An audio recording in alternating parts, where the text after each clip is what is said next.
Allô tout le monde. Bonsoir. Comment vous allez? J'espère que vous avez eu une bonne journée. Il était mercredi, le nombril de la semaine. J'espère que vous allez bien. J'espère que vous avez eu une journée productive et efficace.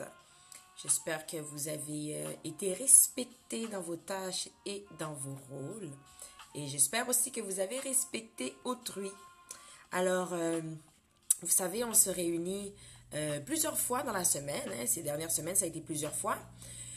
Pour le Karma 10 Minutes, où on donne des informations comme ça sur le management ces temps-ci.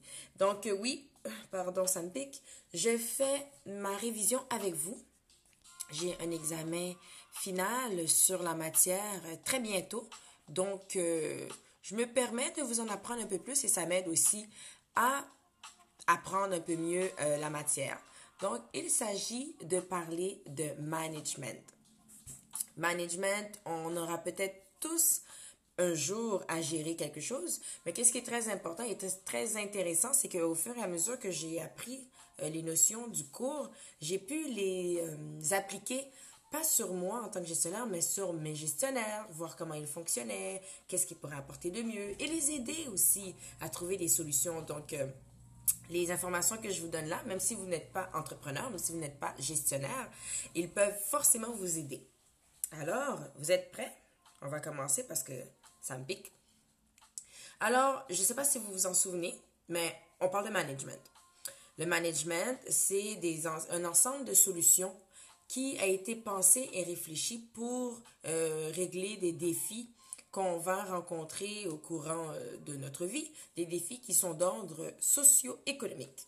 Donc, ça c'est pour la petite définition du management.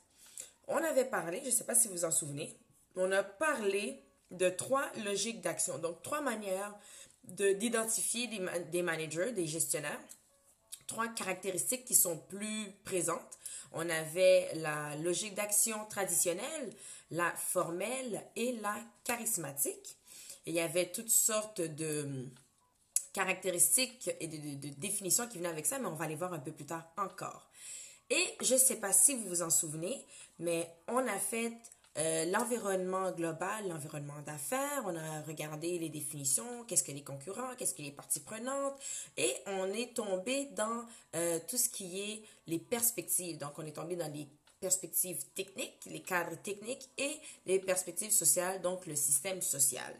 On a vu qu'il y avait 4 cadres techniques. On commence avec le cadre juridique. On se rappelle qu'on parle de la mission. Dans le cadre juridique, on se rappelle qu'on cherche la légitimité. Toute entreprise cherche la légitimité aujourd'hui. Et la légitimité, on disait que c'était le développement durable. Donc, développement durable, on se rappelle qu'on a 3 pointes dans notre triangle, 3 paliers, 3 aspects importants à essayer de rejoindre le plus que possible. On a écolo, écono et social. Donc, on sait aussi que si notre entreprise ou notre manière de gérer, elle est économique et écologique, alors c'est viable. Si notre manière de gérer l'entreprise est économique et sociale, alors à ce moment-là, elle est vivable. Et si elle est écologique et sociale, alors on a quelque chose d'équitable. Et quand on a les 3, on a la durabilité, donc le développement durable.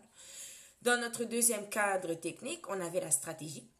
La stratégie, on va aller chercher la compétitivité.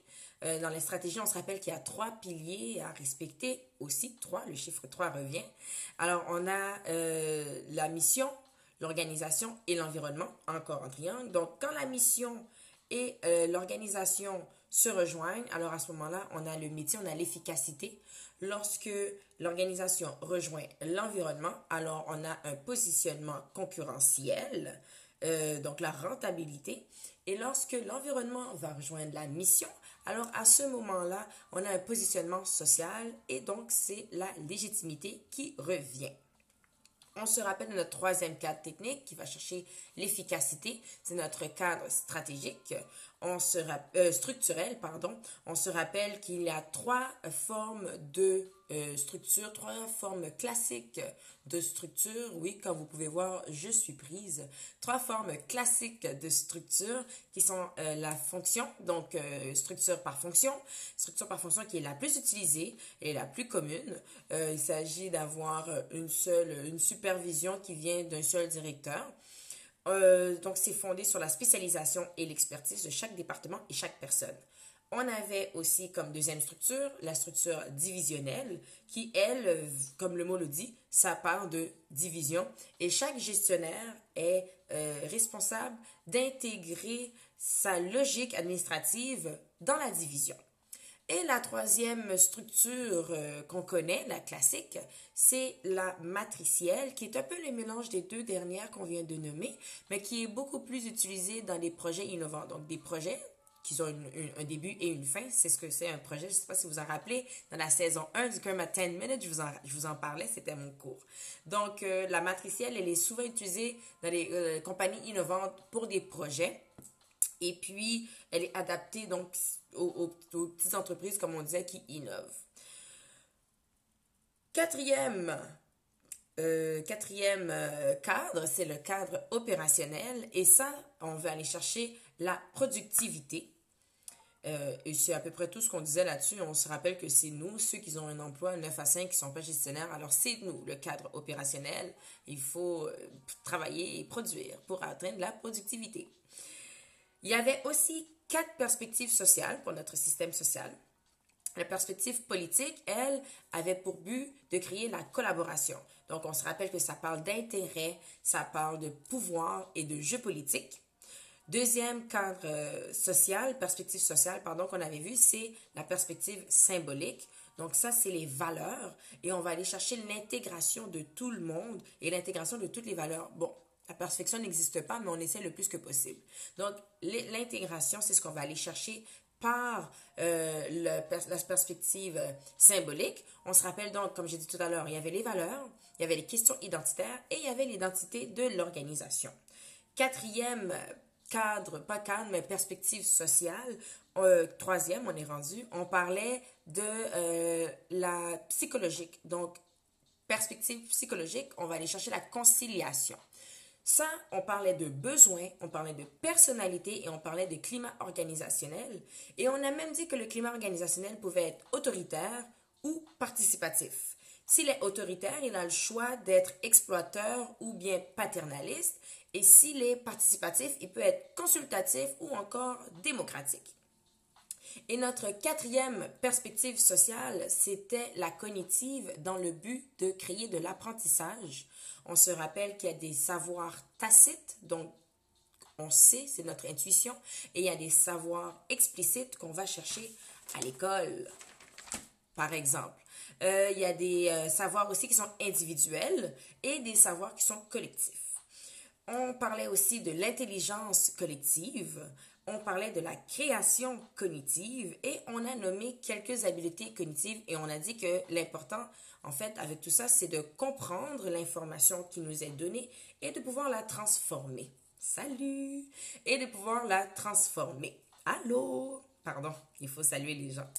Donc, je vous avais dit qu'on allait parler de chaque cadre et chaque logique d'action. Donc, comment est-ce que telle logique d'action agit sur tel cadre ou dans tel cadre? On commence avec, comme on a commencé, la traditionnelle. Donc, la traditionnelle a la pérennité, c'est le cœur de la mission. Okay? C'est le cœur de la raison de l'organisation, c'est la paix. Ça, c'est la traditionnelle. Il nous dit aussi que la gouvernance, donc sa manière de gérer, est d'ordre de sagesse et une recherche constante de l'harmonie.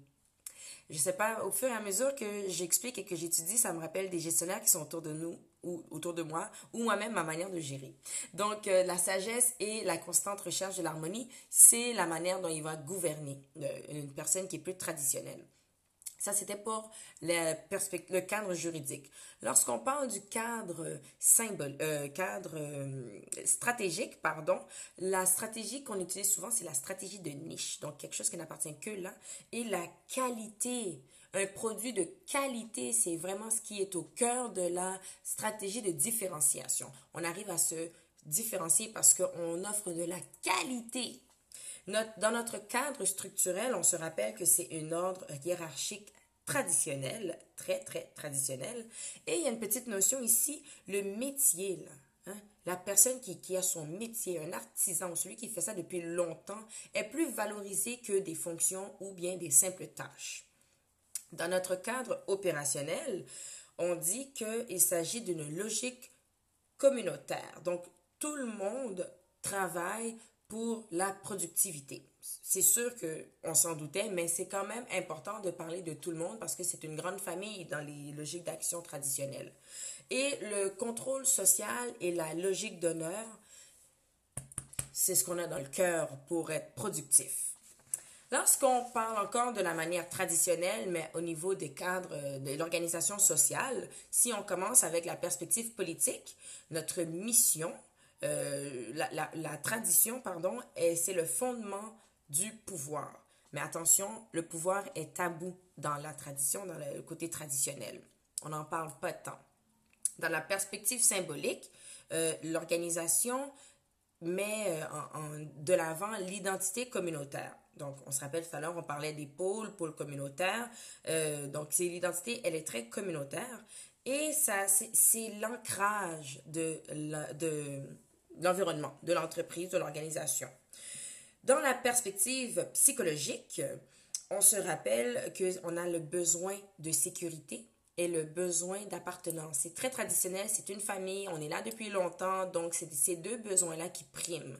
Et on se souvient aussi que le climat organisationnel est encore une fois, paternaliste. Donc, les gestionnaires sont paternalistes et c'est ce qui crée le climat de l'organisation. Côté perspective cognitive, la tradition, c'est un réservoir de savoir. Tout le monde qui est dans cette organisation-là, ça fait longtemps qu'ils sont là, ils ont des savoirs qui sont devenus des savoirs tacites, plus qu'explicites.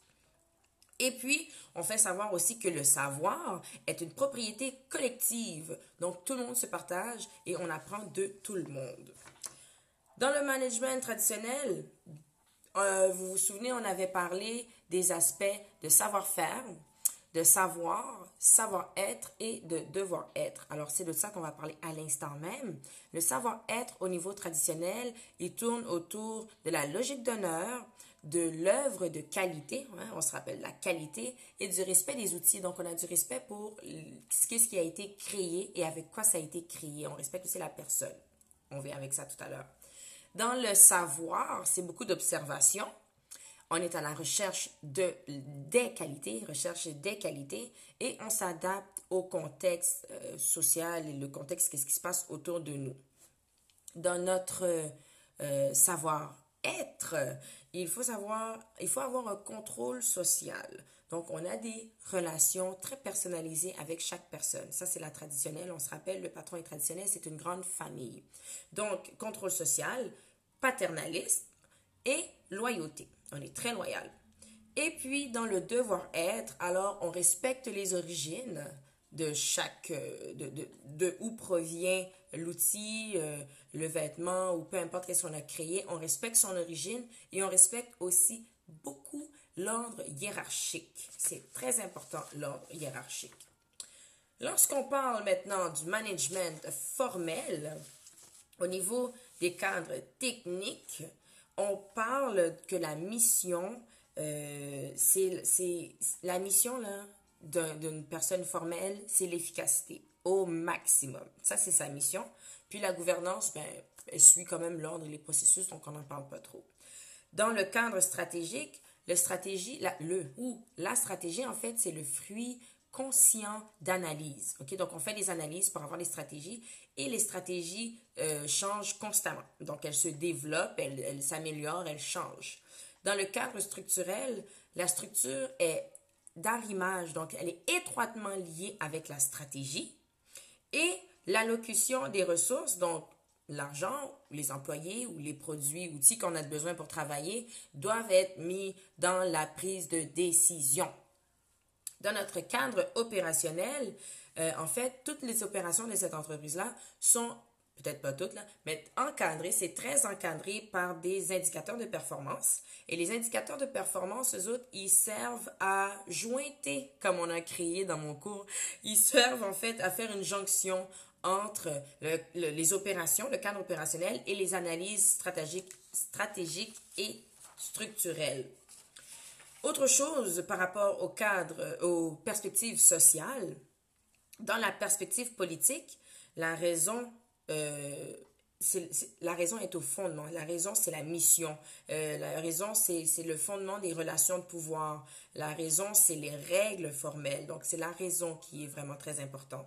Au niveau des perspectives symboliques, notre organisation a une identité très technique. Dans les pôles techniques, on se rappelle de professionnels et marchands. Donc, c'est très technique au niveau formel. La perspective psychologique, eux autres, c'est la satisfaction des besoins psychologiques. Eux autres, ça passe par contrat de performance. Donc, avant qu'on règle tes besoins, on veut que tu sois performant. Et le climat psychologique, c'est une grande dévalorisation de la subjectivité. Alors, on doit être objectif, très objectif. On est des professionnels, on est des experts. Donc, on ne croit que dans l'objectivité. Et notre perspective cognitive, elle, qu'est-ce qu'elle nous dit? C'est que le savoir collectif, c'est automatiquement formalisé, c'est traduit en règles et c'est traduit en technique. Hello! Good. Donc, quand on parle de management formel, on va vous dire ça tout de suite, ce que je cherche. Oui, voilà. Alors, on parle de la spécialisation, de la formalisation, de la coordination pour le savoir-faire. Dans notre savoir tout court, c'est l'abstraction, ok, la quantification et la généralisation. Donc, on veut que tout le monde ait les mêmes manières de faire. On veut quand même être efficace. Donc, on compte tout, surtout avec les indicateurs de performance. Et l'abstraction, c'est qu'on ne fait abstraction de rien. Hein? Tout notre savoir, toutes nos analyses, toutes nos recherches, c'est là-dessus qu'on se base. Pour notre savoir-être au niveau du management formel, c'est très important de reconnaître la réciprocité des échanges. Donc, on doit s'échanger nos connaissances afin de l'écrire, afin que ça devienne des techniques. C'est pas juste un partage et puis une culture de connaissances collectives. Non, on veut que ça devienne explicite. On veut que ça soit écrit. On veut que ça soit des processus. Et ensuite, aussi dans le savoir-être, on parle de la convergence des intérêts. Donc, il faut qu'on soit capable de permettre de satisfaire les intérêts de chacun et de tout le monde dans la formalité. On a beau être formel, mais il faut quand même que les intérêts des gens soient quand même couverts. Dans notre devoir-être pour le management formel, c'est une source de progrès. Donc, on cherche toujours à être efficace, comme on a dit tout à l'heure. L'efficacité, c'est la source, c'est le fondement du progrès. Pour être légitime, il faut être efficace. Donc, vous voyez, c'est toujours l'efficacité. Et il faut aussi une nécessité économique, d'où on parlait tout à l'heure de l'allocation des ressources. Et le dernier, et non le moindre, notre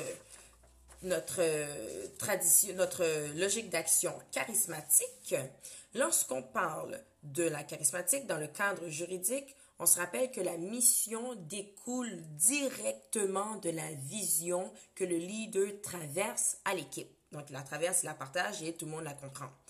Dans le cadre juridique aussi, il faut se rappeler que la gouvernance, elle est directement pour faire la gestion de la réputation de l'organisation. C'est le côté prestigieux dont on parlait la dernière fois par rapport au pôle d'individualisation. Dans notre cadre stratégique, on a la stratégie de différenciation ici aussi, mais elle est axée sur des offres innovantes ou bien le prestige de cette offre-là. Et l'avantage concurrentiel est fondé sur la créativité, donc on a besoin de personnes créatives, ou bien le prestige de l'entreprise. Quand je dis prestige, là, je parle de notoriété, puis de tout ce qu'elle apporte. Dans notre cadre structurel, la structure n'a pas tant d'importance parce que tout est fait à la règle. Tout est fait à la lettre, pardon.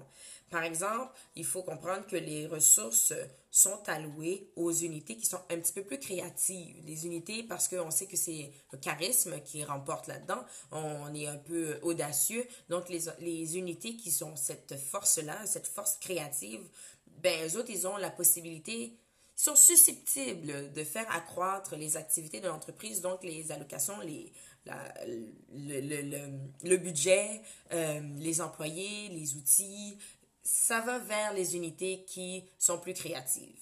Et dans notre cadre opérationnel, euh, le sens de ce qui est fait l'emporte sur le côté productif. Donc, on ne va pas chercher à contrôler combien, comment, on va chercher à savoir est-ce que c'est fait, est-ce qu'on est fier, est-ce qu'on a osé.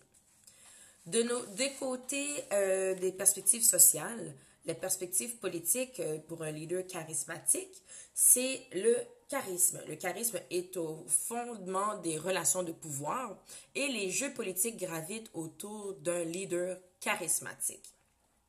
La perspective symbolique nous amène à comprendre que l'organisation charismatique met en jeu l'identité d'individualisation, comme je vous disais un petit peu tout à l'heure. L'identité d'individualisation oscille entre la créativité et le prestige. Pour la perspective psychologique, les besoins sont la réalisation de soi. Donc, charismatique, c'est ça son besoin, c'est se réaliser. Et au niveau du climat de l'organisation, c'est l'expression de la créativité. Donc, avec le charismatique, on parle toujours de créatif, on parle de prestige, on parle de réalisation de soi. Pour la perspective cognitive du côté charismatique, on dit que le savoir est créatif. Et vu que le savoir est créatif, c'est la principale intelligence collective. Donc, l'intelligence collective de côté charismatique est principalement faite avec la création, le savoir créatif. Pour ce qui a trait de nos savoir-faire, on parle du sens, le sens du travail, la mission, les valeurs, la vision. On parle du rôle, donc le rôle de chaque personne, c'est accomplir son rôle. Un charismatique a une grande confiance et va s'armer aussi de personnes compétentes qui sont autonomes parce qu'ils ont un rôle. Et la quête, donc où est-ce qu'on veut aller, qu'est-ce qu'on veut réussir.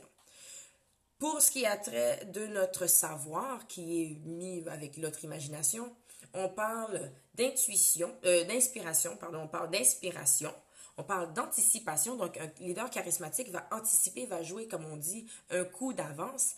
Et on va aussi avoir l'allégorie. Donc, l'allégorie, on va raconter l'histoire de cette anticipation-là pour que les gens soient avec nous. Pour ce qui a trait de notre savoir-être, alors, c'est la foule. Hein, les charismatiques, les gestionnaires charismatiques aiment les bains de foule. On doit aussi porter une attention à l'unité du leader. Donc, c'est-à-dire l'unité autour du leader, qu'est-ce qu'on est capable d'attirer autour de nous, comment on est capable de leur faire traverser une seule idée et la proximité au leader. Donc, être capable de voir la vision du leader, vous êtes proche de lui. Si le leader est capable aussi de traverser sa vision exactement, qu'est-ce qu'elle veut et sa mission, alors c'est un leader qui arrive à être proche aussi des autres personnes et la proximité du leader est plus facile. Pour ce qui a trait du devoir-être, à ce moment-là, on parle de la force révolutionnaire. On travaille de manière acharnée, on n'arrête pas, on travaille sans cesse, on veut être ni efficace ni productif, mais on veut d'abord et avant tout être fier de nous, on veut se réaliser. Par la suite, on a la distinction, on veut se différencier, et la marque. Donc, c'est le côté prestigieux dont je vous parlais tout à l'heure. Quand on parle de tradition, rappelez-vous, on parle de don, on parle de sagesse, on parle d'apprentissage. Lorsqu'on parle d'une personne qui est plutôt formelle, on parle de déterminer ses objectifs, parce qu'on est très objectif. On se rappelle qu'on est absolument contre le subjectif, donc déterminer ses objectifs. On analyse les moyens. Rappelez-vous aussi qu'il y a constamment des analyses dans le côté formel, dans la manière de manager de manière formelle. On parle toujours de évaluer, performance, analyse. C'est les analyses qui font changer nos stratégies. Et la mise en œuvre de moyens, donc l'allocation des ressources qui est alloué selon les stratégies qui sont étroitement liées à la structure. Et lorsqu'on parle de charismatique, alors on parle de la grâce, c'est inexpliqué, c'est une intuition, c'est c'est la qualité du leader. On parle de vertu héroïque parce que c'est un leader qui a des grandes idées et des grands accomplissements. Et on parle aussi d'une révélation. Ça, c'est le côté inspirationnel dont on parlait tout à l'heure, là, l'inspiration. Donc, tantôt, j'ai parlé du don. Je vais juste vous faire une petite mention. Lorsqu'on a un don, il faut le partager aussi. Il faut savoir le recevoir et redonner. Donc, c'est ça. C'est pas juste avoir un don, il faut aussi redonner, il faut l'utiliser et redonner. Donc, ceci étant dit, grosso modo, pour ce soir, on va faire un petit wrap-up là qui va prendre les mots qu'on vient de dire en ce moment. Donc, on se rappelle que la logique d'action pour un gestionnaire qui est traditionnel, c'est la tradition. Pour un formel, c'est la raison. Pour un charismatique, c'est la mission. C'est le charisme, pardon. Pour le savoir-faire d'un traditionnel, c'est son métier. Pour le formel, c'est ses tâches qui importent. Et pour le charismatique, c'est à ce moment-là, c'est la mission. Le savoir d'un traditionnel, c'est son expérience qui l'apporte. Pour le manager formel, c'est l'objectivité qui l'apporte. Et le savoir pour le charismatique, c'est son imaginaire. Le savoir-être pour le traditionnel, c'est la communauté, tandis que pour le formel, c'est le contrat. Le contrat est très important pour lui. Et pour notre cher charismatique, c'est la fusion des deux. Donc, un peu de communauté, un peu de contrat. Et on se fusionne avec les gens, on se fusionne avec notre mission, on ne fait que se fusionner quand on est charismatique. Le dernier et non le moindre, le devoir-être pour le traditionnel, c'est l'harmonie. Oui, c'est ça, c'est l'harmonie. Le devoir-être pour le formel, c'est l'efficacité.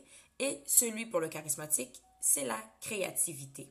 Donc, je vais continuer mon étude. Je vais sûrement vous revenir demain avec des informations sur ce qu'on appelle le PODC. Planifier, organiser, diriger et contrôler. Selon, encore une fois, les différentes logiques d'action, logiques de management, donc les logiques d'action qu'on a vues, soit traditionnelles, formelles ou charismatiques. Alors, mesdames et messieurs, je vais continuer mon étude, siroter un peu de cette boisson faite à l'aval, et je vous dis bye bye, à demain.